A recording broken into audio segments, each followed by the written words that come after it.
Hello everyone, a very good morning. I hope you all are good guys. चलिए तो कैसे हैं सब? अच्छे हैं, वेरी गुड। तो बच्चों आज हम क्या करने वाले हैं, हम वन शॉट में Ohm's law and combination of resistance पढ़ने वाले हैं।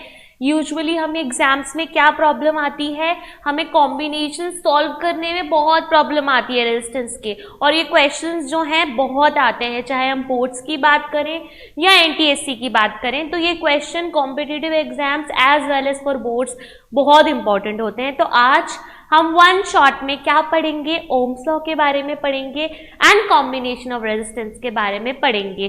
ठीक है, क्वेश्चंस भी करेंगे साथ में। ऐसे क्वेश्चंस मैं आपके लिए लाई हूं जिनको करके आपका कॉन्सेप्ट एकदम क्लियर हो जाएगा। ठीक है, ताकि जब एग्जाम्स में जाएं तो एकदम बढ़िया से हम सही सारे आंसर कर दें। ठीक है, थोड़ी सी एक्यूरेसी मेंटेन करनी होती है, रूल्स को ध्यान में रखना होता है। ठीक है, और आसानी से हो जाता है, सिंपल हो जाता है टॉपिक हमारे लिए। ठीक है, चलिए तो स्टार्ट करेंगे। आई होप सब लोग एकदम अच्छे हैं। दिवाली की प्रिपरेशंस बिल्कुल बढ़िया चल रही हैं। हमें बढ़िया इको फ्रेंडली दिवाली मनानी है। ठीक है, पॉल्यूशन नहीं करना है। तो स्टार्ट करते हैं। ठीक है, स्टार्ट करते हैं हम ओम्स लॉ के साथ। ठीक है, स्टार्ट करेंगे हम ओम्स लॉ के साथ कि भाई ओम्स लॉ क्या है। पहले ये जान लेना इंपॉर्टेंट है कि ओम्स लॉ है क्या, क्योंकि ओम्स लॉ जानने के बाद ही हम कॉम्बिनेशन ऑफ रेजिस्टेंस को सॉल्व कर सकते हैं। रेजिस्टेंस जो है वो कहाँ से आया, ओम्स लॉ से ही आया है। तो ओम्स लॉ क्या कहता है? ठीक है, ओम्स लॉ ये कहता है कि जब कोई करंट किसी कंडक्टर से पास होता है तो वो करंट किस चीज के डायरेक्टली प्रोपोर्शनल है, उस कंडक्टर के अक्रॉस जो पोटेंशियल डिफरेंस है। यहाँ करंट हम करंट कहाँ से मेजर कर सकते हैं? अमीटर से। हमारे पास एक वोल्ट मीटर है जो कंडक्टर के अक्रॉस रखा हुआ है। अब ओम्स लॉ क्या कह रहा है बच्चों की, जब किसी कंडक्टर से करंट पास हो, ये हमारा कंडक्टर है जिससे करंट पास हो रहा है, तो करंट क्या है? तो बच्चों करंट क्या होगा? करंट हमारा होगा आई। ठीक है, तो करंट क्या होगा हमारा आई, जो अगर किसी कंडक्टर से पास होता है तो किसके डायरेक्टली प्रोपोर्शनल है, किसके? V के, यानी potential difference across that conductor, उस कंडक्टर के अक्रॉस जो पोटेंशियल डिफरेंस है उसके डायरेक्टली प्रोपोर्शनल है। अब यहाँ पे प्रोपोर्शनैलिटी साइन जब मैं हटाती हूं, ठीक है, यहाँ इसको हम ऐसे भी लिख सकते हैं। ठीक है, V प्रोपोर्शनल टू I।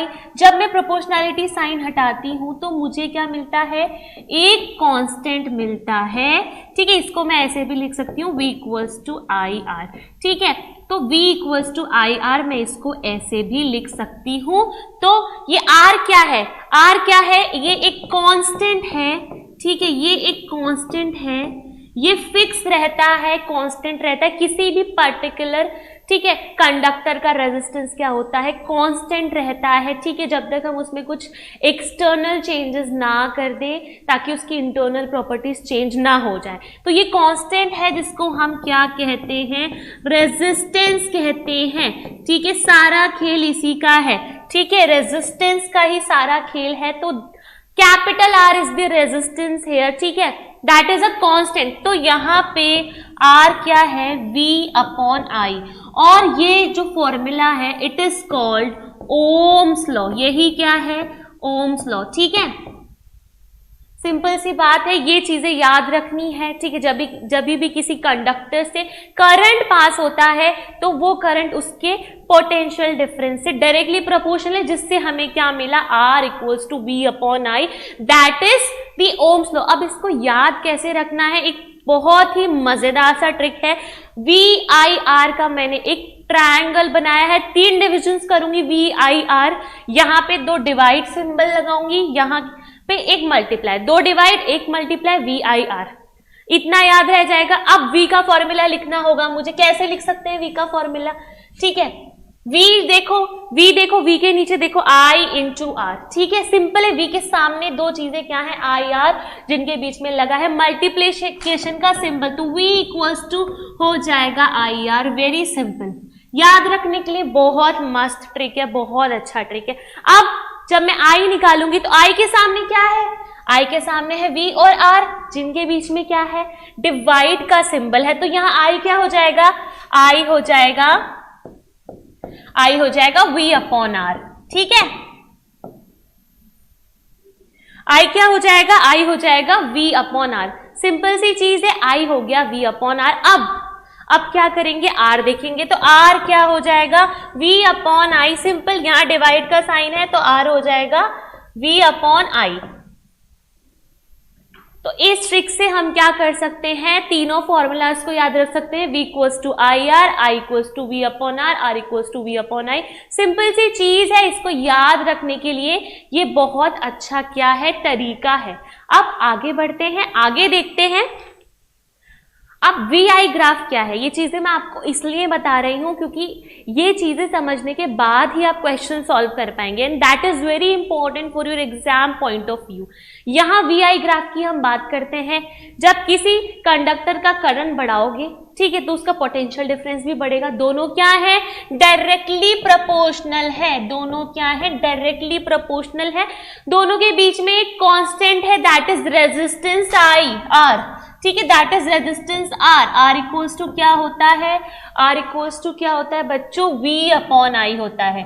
ठीक है, R equals to V upon I होता है। अब ये जो V अपॉन I है, यानी कि ये जो रेजिस्टेंस है, इसको हम कैसे निकाल सकते हैं ग्राफिकली, भाई करंट है अलग अलग पॉइंट पे, ठीक है, अलग अलग पॉइंट पे, अलग अलग करंट पे अलग अलग क्या होंगी, पोटेंशियल डिफरेंस की वैल्यूज होंगी।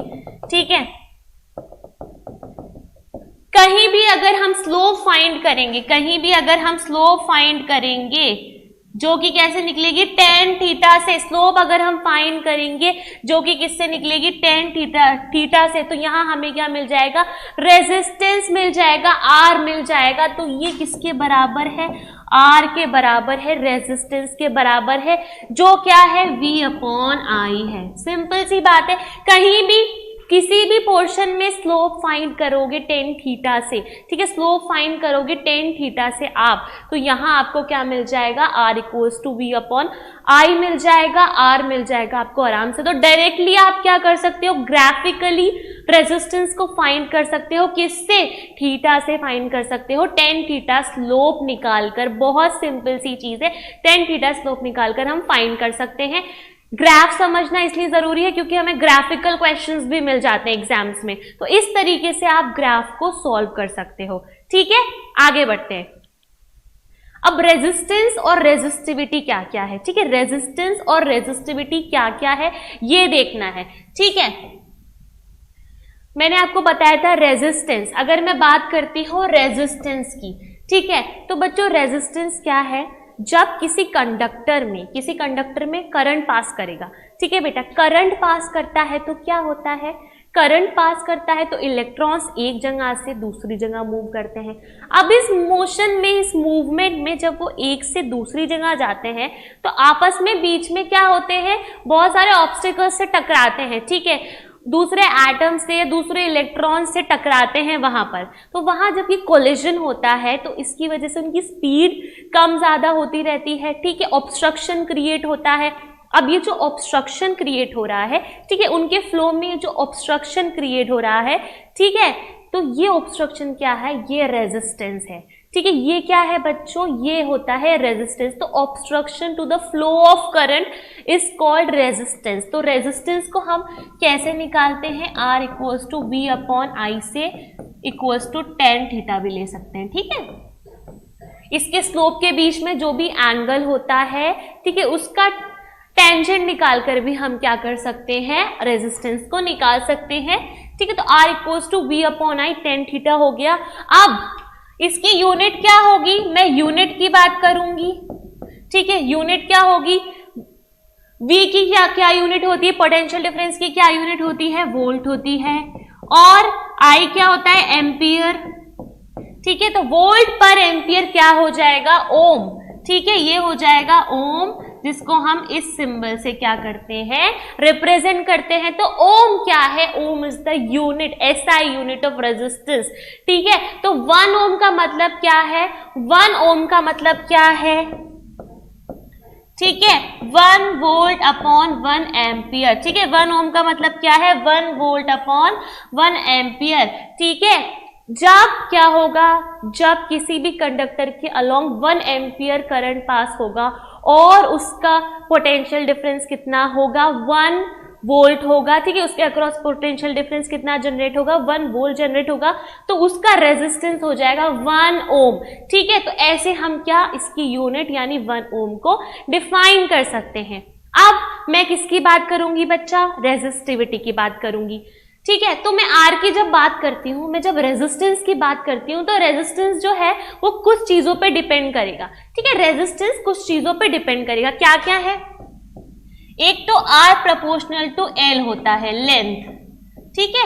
आर किसके प्रोपोर्शनल होता है, लेंथ। डायरेक्टली प्रोपोर्शनल होता है लेंथ ऑफ द कंडक्टर, क्या है, length of the conductor, length of the conductor, ठीक है।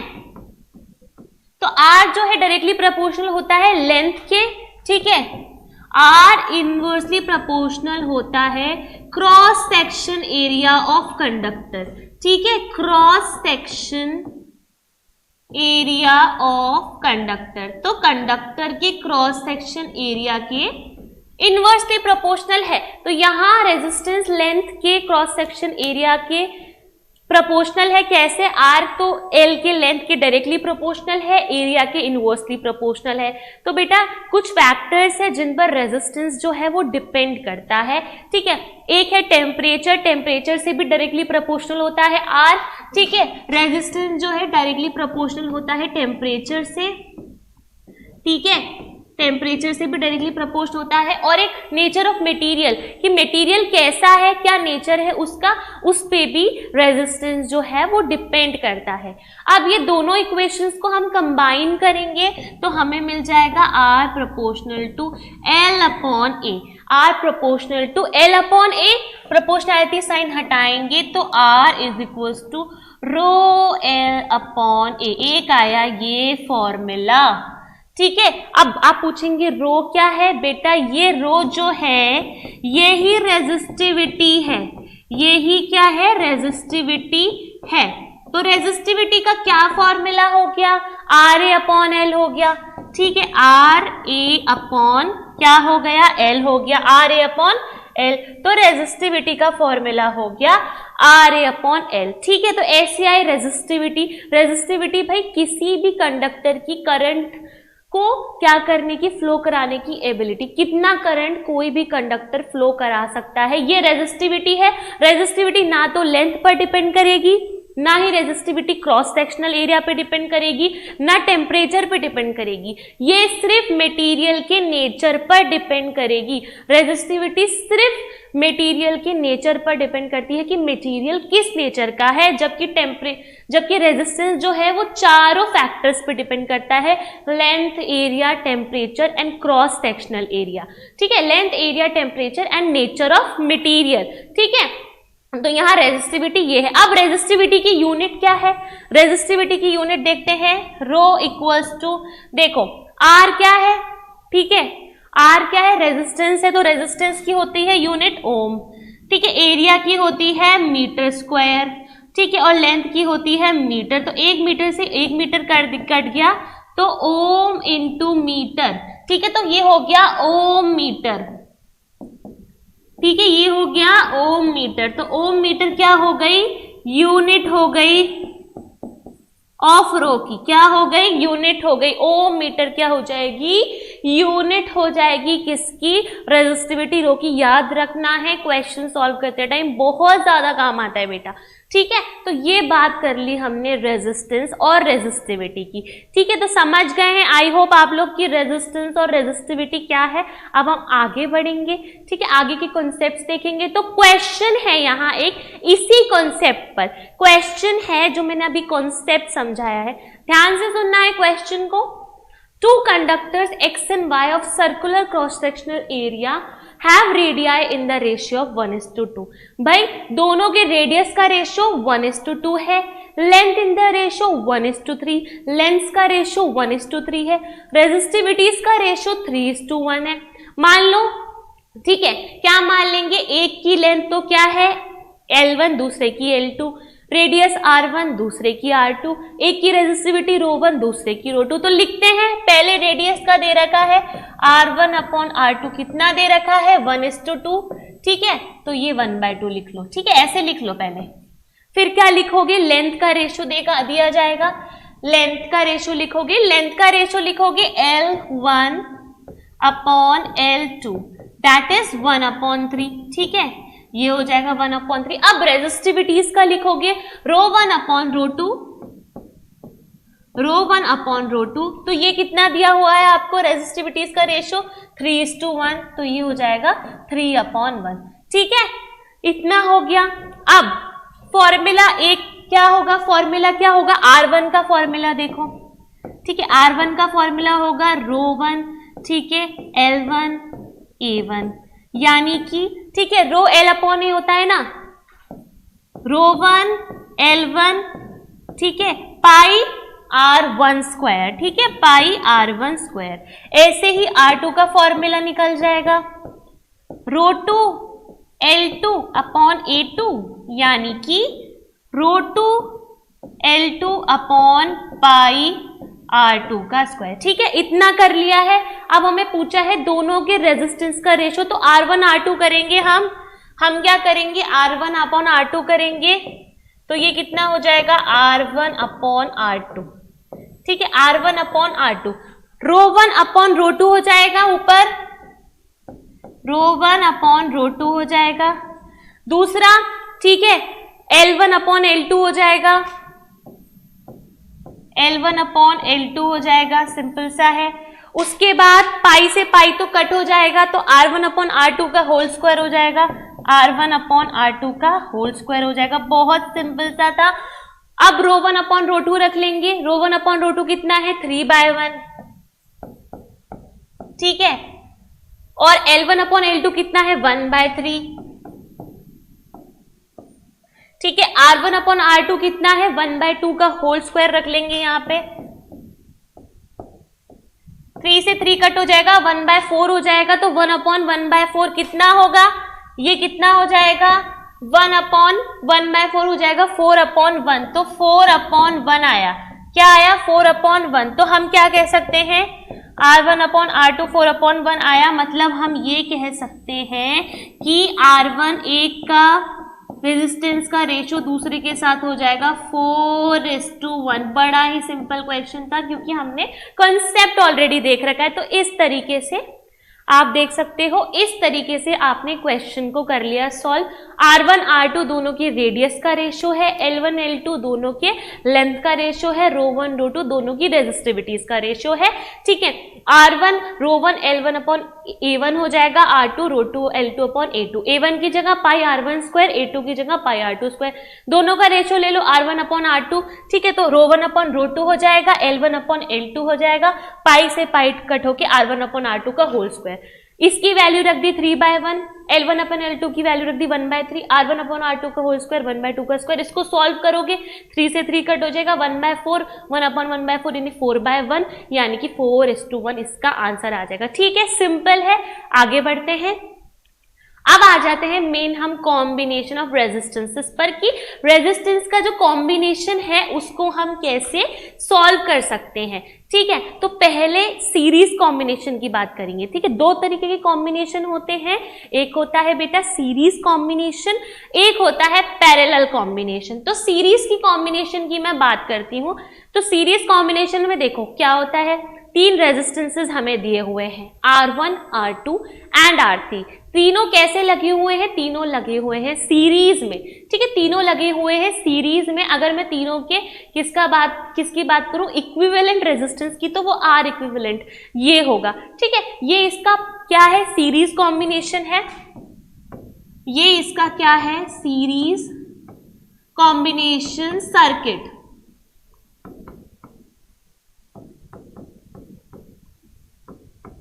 ये क्या है, सीरीज कॉम्बिनेशन सर्किट है, ये इसका क्या है, इक्विवेलेंट सर्किट है, ठीक है, ये इक्विवेलेंट सर्किट है। अब देखो ध्यान से देखो इस डायग्राम को, क्या करना है इस डायग्राम में,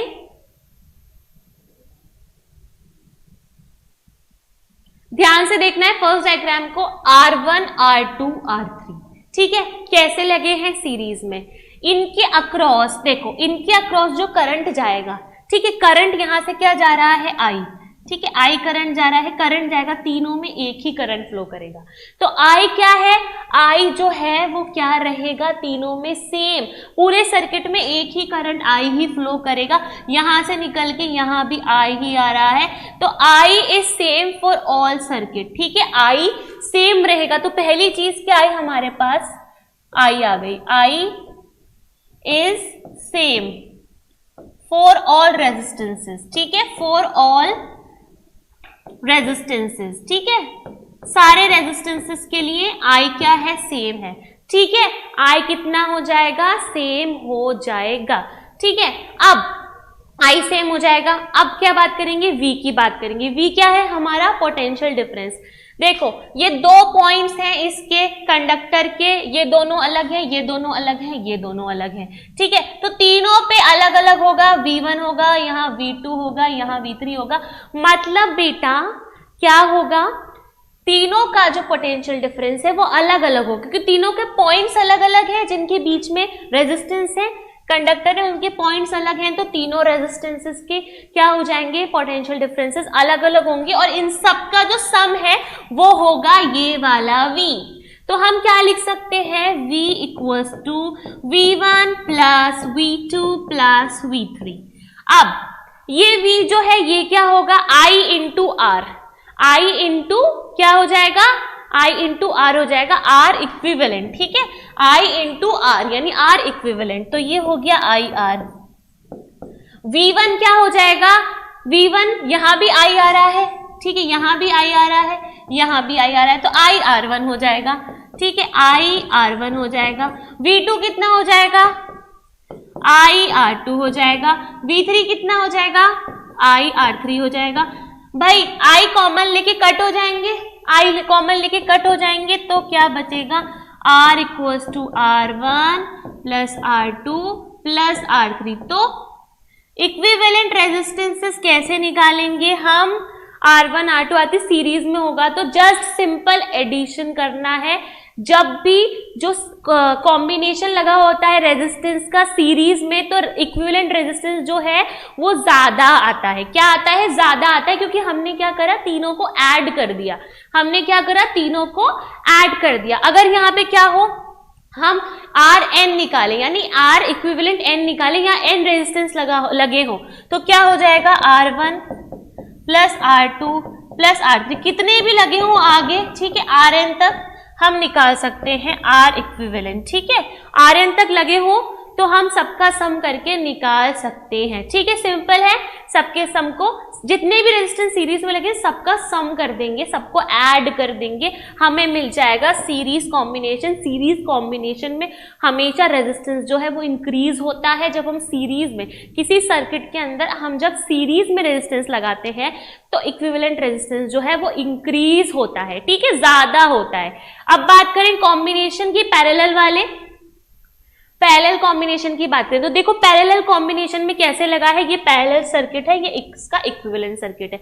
आर इक्विवेलेंट वही रहेगा, आई करंट वही है, यहाँ वी वही बैटरी का पोटेंशियल डिफरेंस। अब देखो यहां ध्यान से देखो, यहां ध्यान से देखो, ए और बी पॉइंट के बीच में तीनों रेजिस्टेंस पैरेलल लगे, ठीक है, तीनों रेजिस्टेंस पैरेलल लगे हैं इन पॉइंट्स के बीच में, ठीक है, तीनों रेजिस्टेंस पैरेलल लगे, तो इनका V जो है, इनका पोटेंशियल डिफरेंस जो है सबका, तीनों का capital V is same for all resistances, ठीक है, V is same for all resistances. तो V जो है वो क्या रहेगा, सेम रहेगा, क्योंकि क्या है, सारे ए बी पॉइंट के बीच में, तीनों क्या है, ए बी पॉइंट के बीच में, तो तीनों के लिए V ही रहेगा, ठीक है, तीनों के लिए इसमें भी V रहेगा, इसमें भी, तीनों के लिए V रहेगा। लेकिन करंट जो है, करंट इस पॉइंट पे आके तीनों में डिवाइड होगा, I1 I2 I3 में, ठीक है, करंट तो यहाँ डिवाइड हो रहा है, तो भाई यहाँ करंट जो है वो I1 है R1 के लिए, I2 है R2 के लिए,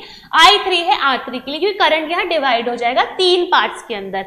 अब ठीक है, अब I कितना है, I1 plus I2 plus I3, ठीक है, हमें एक चीज पता है V equals to I R होता है, ठीक है, V equals to I R होता है, तो I कितना हो जाएगा, V अपॉन R हो जाएगा। I कितना हो जाता है, V अपॉन R, क्योंकि V इक्वल्स टू IR होता है। तो यहां पर V अपॉन R इक्विवेलेंट लेंगे, ठीक है। I1 कितना हो जाएगा, V अपॉन R1 सेम है क्योंकि V तीनों के लिए, इसमें भी सेम है V अपॉन R2, इसमें भी सेम है V अपॉन R3। तो इक्विवेलेंट क्या हो जाएगा, V कैंसिल हो जाएगा, तो 1 अपॉन R इक्विवेलेंट कितना होगा, 1 upon R1 plus 1 upon R2 plus 1 upon R3। मतलब सारे रेजिस्टेंस के रेसिप्रोकल्स को ऐड करेंगे तो इक्विवेलेंट का रेसिप्रोकल निकलता है। इसको कैसे निकाल सकते हो भाई, सारे निकाल के, ठीक है, इनका क्या करके सम निकाल के रेसिप्रोकल्स का उसको क्या कर दो, उल्टा कर दोगे तो R इक्विवेलेंट आ जाएगा। अगर n रेजिस्टेंसेस रखे हैं, अगर क्या लगे हैं, n रेजिस्टेंसेस लगे हैं तो क्या करेंगे,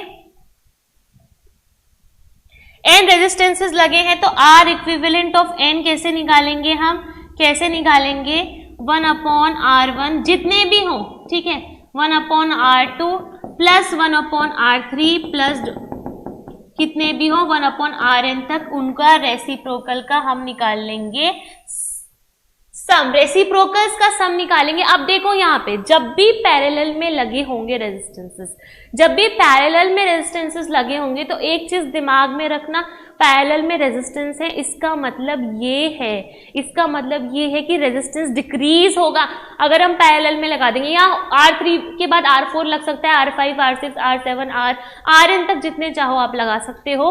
तो यहाँ पर क्या होता है, रेजिस्टेंस जो है बेटा वो डिक्रीज हो जाता है। तो यहाँ पर इतने सारे पैरेलल में लगे क्योंकि हम रेसिप्रोकल करके उनका सम निकाल रहे हैं, तो रेजिस्टेंस जो है R इक्विवेलेंट जो है वो घटता है पैरेलल कॉम्बिनेशन में। आई होप इतना क्लियर हो गया है आपको।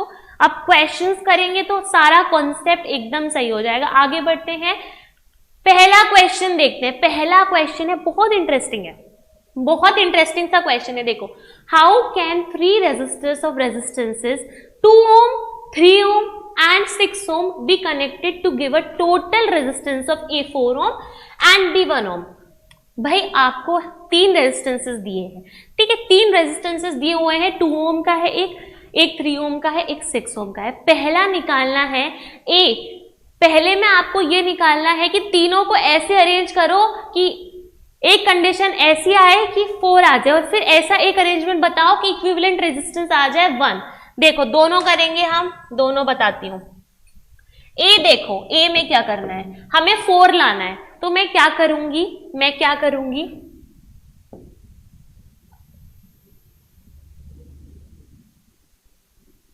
ठीक है, मैं क्या करूंगी, देखो क्या कर रही हूं मैं, एक को 2 ohm को किसके सीरीज में लगा दूंगी, इन दोनों पैरेलल कॉम्बिनेशन के, 3 ohm के और 6 ohm के, 3 ohm के और 6 ohm के पैरेलल कॉम्बिनेशन को मैं सीरीज में जोड़ दूंगी 2 ohm के साथ। तो क्या आएगा, पहले इन दोनों का निकाल लेंगे, इन दोनों का निकालेंगे, तो यहाँ पे जो R इक्विवेलेंट आएगा वो कितना आएगा, 1/3 प्लस 1/6, तो कितना आ जाएगा, ठीक है, 6 है ये, तो ये कितना आएगा,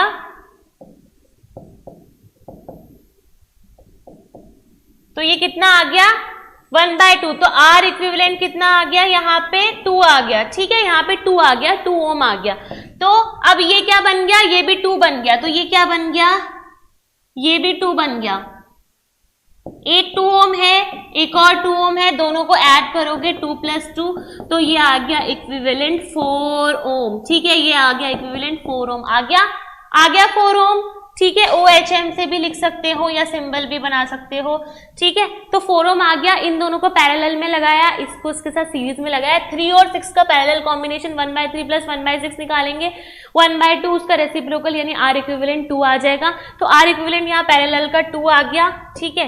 यहाँ अब ये भी 2 बन गया, ये भी 2 है, तो 2 + 2 4, आराम से 4 ohm आ गया हमारा। पहला तो क्वेश्चन हो गया सॉल्व। दूसरा देखो, अब आपको 1 निकालना है, ठीक है, 1 आना चाहिए, ऐसे लगाना है तीनों को, तो कैसे लगाओगे, मैं क्या कर रही हूं, ठीक है,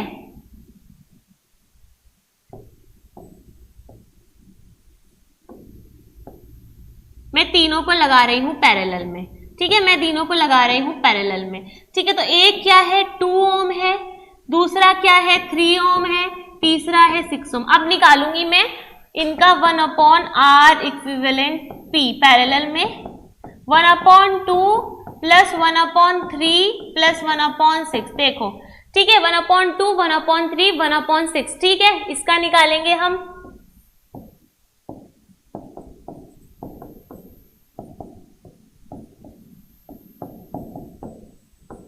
तो ये कितना आ गया, R इक्विवेलेंट P कितना आ गया 1 ओम आ गया। सिंपल है, सिंपल सा था, निकल गया। यहां भी 4 ओम के लिए हम क्या करेंगे 2 ओम को 3 और 6 के पैरेलल कॉम्बिनेशन के साथ सीरीज में लगाएंगे तो हमें 4 ओम मिल जाएगा।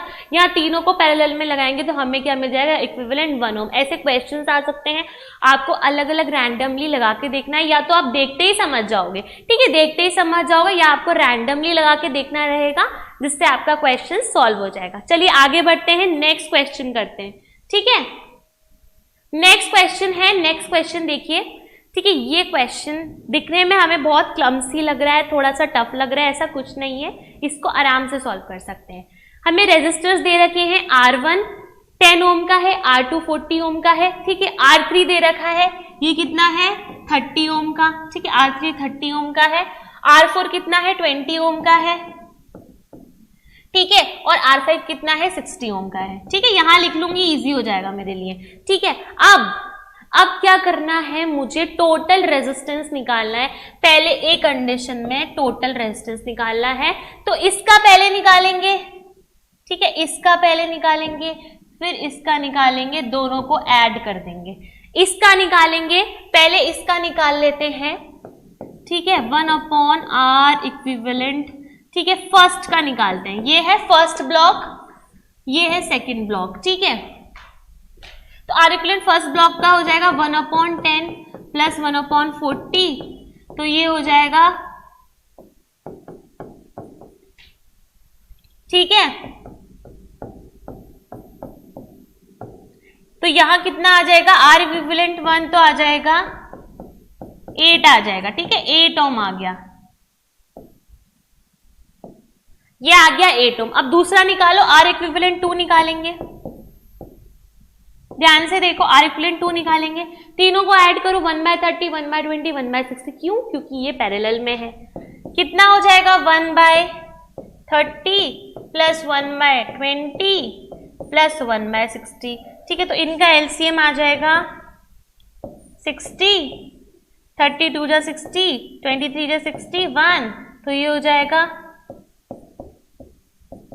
1/10, यानी कि R इक्विवेलेंट 2 कितना आ जाएगा 10।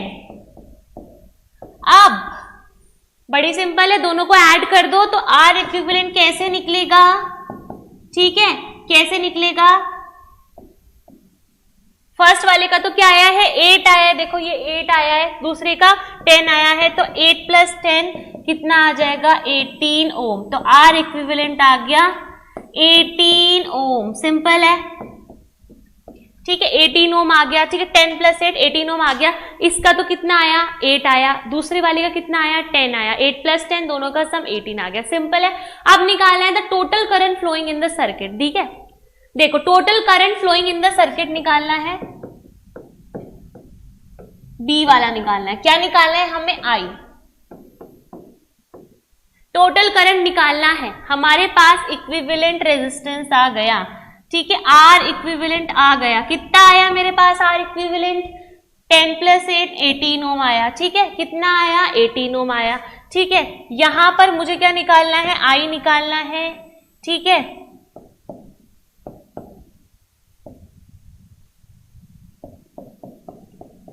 यहां बैटरी लगी है, ठीक है 12 वोल्ट है जिसका वोल्टेज, ठीक है V दे रखा है, ठीक है आपको V दे रखा है 12 वोल्ट, R दे रखा है आपको यहाँ पे R इक्विवेलेंट जिसको हम कह रहे हैं R मान लो, वो दे रखा है आपको 18 ओम। ठीक है हमें पता है V equals to I R होता है, V equals to I R होता है, मतलब I कितना हो जाएगा V अपॉन R, तो V अपॉन R यानी 12 अपॉन 18, ठीक है तो ये आ जाएगा अप्रोक्स 0.7 आ जाएगा, 0.67 आ जाएगा एम्पियर। एक आंसर ये आ गया, सिंपल था।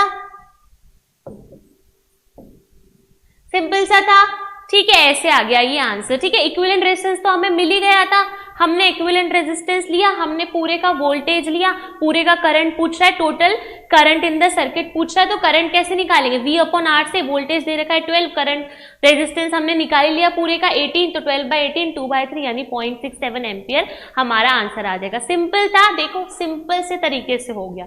ठीक है, अगर हमें सॉल्व करना आता है रेजिस्टेंसेस को, ठीक है, तो हम आराम से कर सकते हैं। दिख ही रहा है पैरेलल थे दोनों, इसको क्या करा हमने, पैरेलल को सॉल्व किया, इस पैरेलल को सॉल्व किया, इसका आया 8, उसका आया 10, दोनों को ऐड किया 18, तो पूरा इक्विवेलेंट मिल गया। इक्विवेलेंट रेजिस्टेंस था हमारे पास, पूरे का वोल्टेज था, तो वोल्टेज अपॉन जो रेजिस्टेंस है उससे हमें मिल जाएगा करंट। सिंपल है, ओम्स लॉ और रेजिस्टेंस अगर हम समझ गए तो हम सारे क्वेश्चन ऐसे सॉल्व कर पाएंगे। आगे बढ़ते हैं। ठीक है, अब ये वाला क्वेश्चन देखिएगा, 3 resistance are connected as shown in diagram, 3 resistance connected है as shown in diagram, through the resistance, ठीक है, थ्रू द रेजिस्टेंस 5 ओम, इस वाले में कितना करंट पास कर रहा है 1 एम्पियर। ठीक है, a current of 1 ampere is flowing, what is the current flow the other 2 resistors, इन दोनों के अंदर करंट निकालना है, इन दोनों के अंदर करंट निकालना है। देखो ए वाला क्वेश्चन तो मैं यही बता देती हूँ आपको, इन दोनों के अंदर क्या निकालोगे करंट, पहली बात तो देखो इनका आर इक्विवेलेंट निकालो। ठीक है, आर इक्विवेलेंट निकालोगे, आर इक्विवेलेंट निकालने के बाद आप क्या निकाल सकते हो, इनके थ्रू ये भी करंट पास करेगा, इनका वोल्टेज निकाल सकते हो। ठीक है, तो इनका जब वोल्टेज निकल जाएगा तो अलग अलग इनका करंट भी निकल जाएगा। ठीक है, वोल्टेज इनका सेम है, पहले इनका वोल्टेज निकालेंगे। ठीक है, पहले वोल्टेज कैसे निकालेंगे, पहले R1 plus R1 upon R1 और 1 अपॉन R2 इसका इक्विवेलेंट निकाल लेंगे, यहीं पे निकाल लेते हैं। ठीक है, इसका इक्विवेलेंट निकाल लेंगे हम, क्या आएगा वो यहाँ पे, इन दोनों का equivalent 1 upon R1 plus 1 upon R2। ठीक है, तो 1 upon R1 plus 1 upon R2 equal to 1 upon R equivalent है। ठीक है, कैसे निकलेगा, 1 अपॉन 10 प्लस 1 अपॉन 15 है। ठीक है, 1 अपॉन 10 और 1 अपॉन 15 है, LCM 30 आ जाएगा। ठीक है, तो ये आ जाएगा 5/30, 5 6 36 आ जाएगा। आर इक्विवेलेंट कितना आ गया 6। ठीक है, तो ये कितना आ गया 6 ओम, कितना आ गया, इन दोनों का जो आर इक्विवेलेंट है वो कितना आ गया 6 ओम। अब 6 ओम क्या है, आर इक्विवेलेंट है। अब आर इक्विवेलेंट से कितना करंट पास करेगा, यहां भी 1 एम्पियर ही पास करेगा। ठीक है, यहां भी 1 एम्पियर ही पास करेगा, तो 1 एम्पियर करंट जब पास करेगा तो आप क्या निकाल सकते हो, टोटल वोल्टेज निकाल सकते हो। तो वोल्टेज निकालना सिंपल हो गया है। ठीक है, V इक्वल्स टू IR होता है। ठीक है, इसका V निकाल लेंगे, ये जो V है, I हमारे पास 1 एम्पियर दे रखा है, R हमारे पास कितना है 6 है, तो क्या आ गया 6 वोल्ट। मतलब 6 वोल्ट क्या है इसका, ठीक है, 6 वोल्ट क्या है इसका, पूरे रेजिस्टेंस का कॉम्बिनेशन का क्या है, वोल्टेज है। R1 के लिए भी सेम है, R2 के लिए भी सेम है, सिंपल है। आगे बढ़ते हैं। ठीक है, तो हमने इसका R इक्विवेलेंट निकाला, R इक्विवेलेंट कितना आया 6 ओम आया। ठीक है, और वोल्टेज निकाला 6 वोल्ट। ठीक है, तो पहला क्वेश्चन जो है ए जो है उसमें हम आराम से क्या, हमें अब क्या निकालना है, I1 और I2 निकालना है। उसने बोला है दोनों में, देखो पीछे, करंट थ्रू द 2 रेजिस्टेंस, दोनों का करंट निकालेंगे। पहले पूरे का कॉम्बिनेशन का रेजिस्टेंस निकालो और फिर इसका वोल्टेज निकालो, क्योंकि ये वाला जो करंट है ये 1 एम्पियर, तो इसमें भी ऐसे ही जाएगा ना, इसमें भी सीधा जाएगा आर इक्विवेलेंट में। ठीक है, तो 6 ओम का जो इक्विवेलेंट रेजिस्टेंस है उसमें भी 1 एम्पियर जाएगा, लेकिन इन दोनों का अलग अलग जो होगा वो अलग होगा। तो जब हम वो 1 एम्पियर यूज करेंगे, ठीक है, उसको इस रेजिस्टेंस से मल्टीप्लाई करेंगे तो हमें 6 वोल्ट पूरे का मिल गया, जो बी और सी के अलॉन्ग वोल्टेज है वो मिल गया 6 वोल्ट। ठीक है, तो इस पूरे का क्या मिल गया हमें, सॉरी ये नहीं होगा। ठीक है, तो इस वाले कॉम्बिनेशन का 6 वोल्ट मिल गया। अब क्या निकालोगे करंट, तो इसके लिए हो जाएगा I1 और इसके लिए हो जाएगा I2, दोनों का करंट निकालना है। ठीक है, तो I1 निकाल लेंगे पहले। I1 कैसे निकलेगा, V इक्वल्स टू क्या होता है, IR होता है। ठीक है, V इक्वल्स टू IR होता है, तो I कितना हो जाएगा V अपॉन R, तो I1 कितना हो जाएगा V अपॉन R1 हो जाएगा। ठीक है, तो V अपॉन R1 कितना है, V अपॉन R1 कितना दिया हुआ है हमें, V 6 दिया हुआ है, R1 10 दिया हुआ है, 6/10, तो I1 कितना आ गया 0.6 एम्पियर। ठीक है, मतलब R1 रेजिस्टेंस के अलोंग आ गया 0.6 एम्पियर। सिंपल है। अब देखो इसमें वही वोल्टेज है 6 वोल्ट, वही रेजिस्टेंस है, I2 निकालना है। तो I2 कैसे निकालोगे? V/R2 से। ठीक है, V/R2 है तो V 6 है, R2 कितना है? 15 है, तो 6/15 है, ये आ जाएगा 0.4। ठीक है, ये आ जाएगा, ठीक है, ये आ जाएगा 0.4। सिंपल है, ये आ गया 0.4। I1 I2 दोनों आंसर आ गए। पहला क्वेश्चन सॉल्व, हमारा पहला पार्ट सॉल्व हो गया। हमें पहले क्या करेंगे, पूरा जो टोटल करंट पास कर रहा है उसको निकालना पड़ेगा, क्योंकि हमें इसका क्या निकालना है? पूरे का वोल्टेज, क्योंकि जो वोल्टेज है वो तो दोनों में सेम ही रहता है, लेकिन करंट अलग रहता है। तो यहाँ वोल्टेज निकाल लेंगे, ये वाला करंट यहाँ भी जाएगा, इसका इक्विवेलेंट रेजिस्टेंस 6 ओम है, 6 ओम से 1 एम्पियर पास करेगा, तो उसका बी और सी के पॉइंट का वोल्टेज 6 वोल्ट आ जाएगा। अब 6 वोल्ट है, R1 और 6 वोल्ट को यूज करके हम I1 निकाल लेंगे, R2 और 6 वोल्ट को यूज करके हम I2 निकाल लेंगे। इतना हो गया। सेकंड पूछा था what is the potential difference across AB and AC। AB और AC के बीच का निकालना है। AB तो VAB कितना है? B क्वेश्चन देखो, VAB कितना दिया है? ठीक है, VIR होता है, तो I कितना दिया हुआ है? 1, R कितना दिया हुआ है? 5। ठीक है, तो I कितना है? 1 एम्पियर है, R है 5, तो VAB कितना हो जाएगा? VAB हो जाएगा 5 वोल्ट। ठीक है, दूसरा क्या पूछा है इसने? दूसरा पूछा है कि AC, दूसरा क्वेश्चन में पूछा है AB और AC निकालना है। अब A और C का क्या हो जाएगा? AB plus BC। ठीक है, VAC कितना हो जाएगा? AC कितना हो जाएगा? VAB प्लस VAC हो जाएगा। ठीक है, VAB प्लस VAC हो जाएगा। अब AB, ठीक है, VAB कितना है? VAB 5 है, और VAC हमने निकाला था, याद करो, VAC कितना हो जाएगा? VAB और BC, सॉरी, VAB और BC, VBC कितना हो जाएगा? हमने निकाला था 6 वोल्ट, याद है 6 वोल्ट, तो ये कितना हो जाएगा? VAC आ गया हमारा 6 + 5 11 वोल्ट। सिंपल है, 11 वोल्ट आ जाएगा। ठीक है, तो AB 5 था, BC हमने निकाल लिया था 6, तो 5 + 6 11 वोल्ट। ये आंसर भी दोनों आ गए। अब तीसरा क्वेश्चन क्या है? What is the total resistance. Total resistance पूछा है, सिंपल है, R1, ठीक है, ये वाला और ये ऐड कर देंगे तो C, ठीक है, R इक्विवेलेंट ऑफ कॉम्बिनेशन, अपने कॉम्बिनेशन का निकालना है। कितना आ जाएगा? देखो यहां पर कितना आया, ये 5 है R1 और ये कितना है? 6 है, तो R1 कितना है? 5। ठीक है, ये वाला कितना है? 5 है, और ये इन दोनों का मिला के कितना आया था? 6 ओम आया था, 6, तो कितना आ जाएगा? 11 ओम। तो ये वाला आंसर भी निकल गया। ठीक है, ये वाला आंसर भी निकल गया हमारा। सिंपल है, तो 11 ओम भी हमने आंसर निकाल दिया। इसका कितना है? 5 है, उसका पूरे का निकला था 6, तो 5 + 6 11। सिंपल सा क्वेश्चन था। ठीक है, आराम से हो गया। नेक्स्ट क्वेश्चन करेंगे। In the given circuit, the effective resistance between points A and C will be। ये भी सिंपल है। देखो A, D और C ये दोनों ऐड हो जाएंगे, R, ये दोनों ऐड हो जाएंगे, R + R। ठीक है, 2R हो गया। ये इधर साइड के ये दोनों भी ऐड हो जाएंगे, R + R, 2R हो गया। इसका एक इक्विवेलेंट बना लेते हैं हम।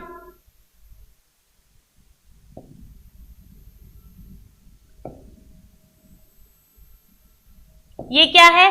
पॉइंट A और C। A और C में देखो ये R + R हो जाएंगे, 2R।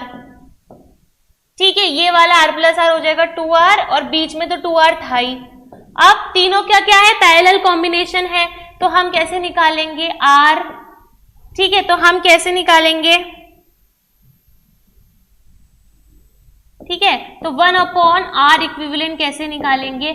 1/2R, 1/2R plus 1/2R equals to 2R। ठीक है, तो 1 + 1 + 1, तो ये हो जाएगा 3/2R हो जाएगा, 3/2R यानी 2/3R। तो हमारा R इक्विवेलेंट कितना आया?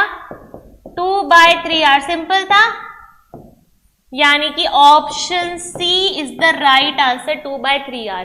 ठीक है, इस कॉम्बिनेशन को सॉल्व करना था। ये दोनों R + R कितने हैं? 2R, ये R + R 2R, तीनों आपस में पैरेलल हैं, 2R 2R 2R, तो 1/2R 1/2R 1/2R, तो ये कितना हो जाएगा 3/2 r, जिसको हमने फ्लिप किया तो 2/3 r आ जाएगा। ठीक है, 2/3 r आ जाएगा, जो कि हमारा आंसर है। सिंपल है ये भी।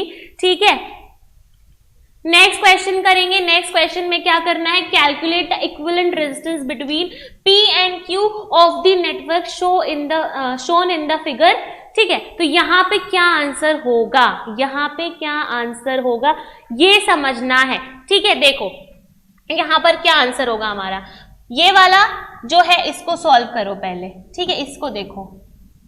ठीक है, इसको देखो।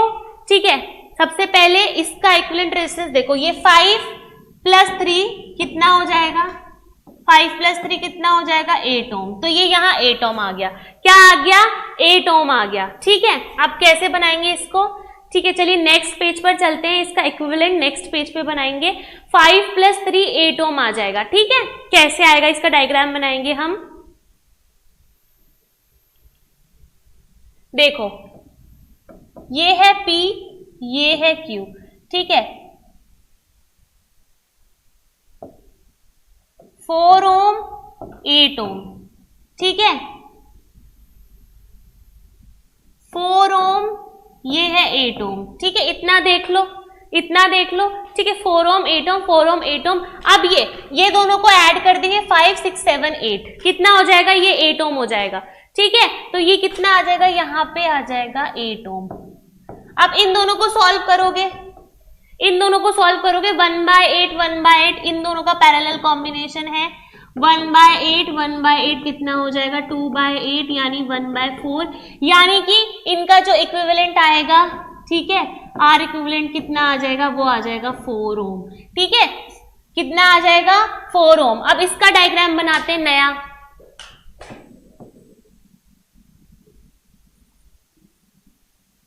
ठीक है, P और Q के बीच में है।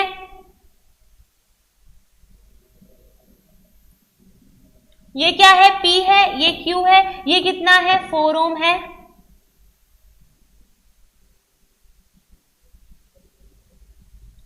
ठीक है, ये कितना है 4 ओम है, ये 8 ओम है। ठीक है, ध्यान से सुनना, ये 4 ओम है, ये 8 ओम है, ये 4 ओम है। अब इन दोनों 8 का हमने एक ही निकाल लिया, 4 ओम निकाल लिया। कितना निकाल लिया, इनका एक ही हमने आर इक्विवेलेंट निकाल लिया, 4 ओम है। ये कैसे आएगा, यहां पे हम क्या करेंगे 4 ओम, इन दोनों का इक्विवेलेंट लिख देंगे 4 ओम। ये कितना है 4 ओम और ये इनका इक्विवेलेंट आ जाएगा 4 ओम। अब ये दोनों जो है इनको ऐड कर दोगे, 4 + 4 तो ये कितना आ जाएगा 8 ओम। एक और बन जाएगा। ठीक है, एक और बन जाएगा, कैसा बना, ठीक है, 4 + 4 8 ओम बन जाएगा। ठीक है, 4 + 4 8 ओम बन जाएगा, इसको बना लेंगे। ठीक है, तो ये कितना है 4 ओम है, ये कितना है 8 ओम है। ठीक है, ये 4 + 4 कितना हो जाएगा 8। इन दोनों को सॉल्व करोगे, ठीक है, 1/8 + 1/8। ठीक है, तो इसका कितना आ जाता है 2/8, 4 वही सेम है, तो इसका जो आएगा आर इक्विवेलेंट वो आ जाएगा 4 ओम। ठीक है, तो ये भी दोनों मिला के कितना आ गया 4। ठीक है, तो इसको कैसे लिख सकते हैं हम, ये हो गया 4 ओम। ठीक है, इन दोनों का मिला के आ गया 4 ओम। P और Q,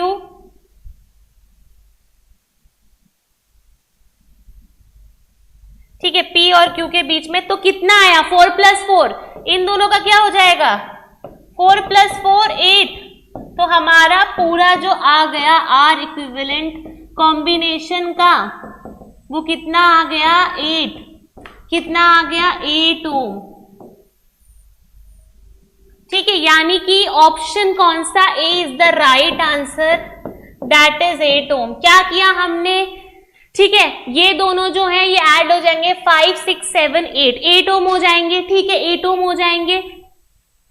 तो ये देखो, इनको हमने एक मान लिया 8 ओम, उन दोनों को सॉल्व करके। अब ये वापस सॉल्व हो जाएगा, ये और ये वाला 8 क्या है पैरेलल है। ठीक है, ये और ये वाला 8 क्या है आपस में पैरेलल है, तो 1/8 1/8 2/8 1/4 उल्टा करेंगे 4 ओम। तो इन दोनों का कॉम्बिनेशन आ गया 4 ओम। तो इस कॉम्बिनेशन को हम क्या लिखेंगे, यहां लिख लेंगे कॉम्बिनेशन। अब ये 4 और ये वाला 4 जो है ये ऐड हो जाएंगे, तो ये दोनों 4 ऐड होकर क्या बन गए 8 ओम। तो यहाँ 4 8 और एक और 8 ओम आ गया, ठीक है। अब ये दोनों आपस में क्या है फिर पैरेलल आ गए, तो वही 8 ओम पैरेलल में था तो इक्विवेलेंट 4 ओम आ गया, तो इक्विवेलेंट 4 ओम आ गया, ये 4 है ये 4 है, दोनों ऐड हो जाएंगे तो हमें आंसर मिल जाएगा 8 ओम यानी कि ए, ठीक है। सिंपल था क्वेश्चन, ठीक है। हमारा लेक्चर यही एंड हो रहा है। आई होप आपको क्लियर हो गया है कि कैसे हम रेजिस्टेंसेस को सॉल्व कर सकते हैं, कॉम्बिनेशन अलग अलग दिया हो, सीरीज हो, पैरेलल हो या मिक्स हो।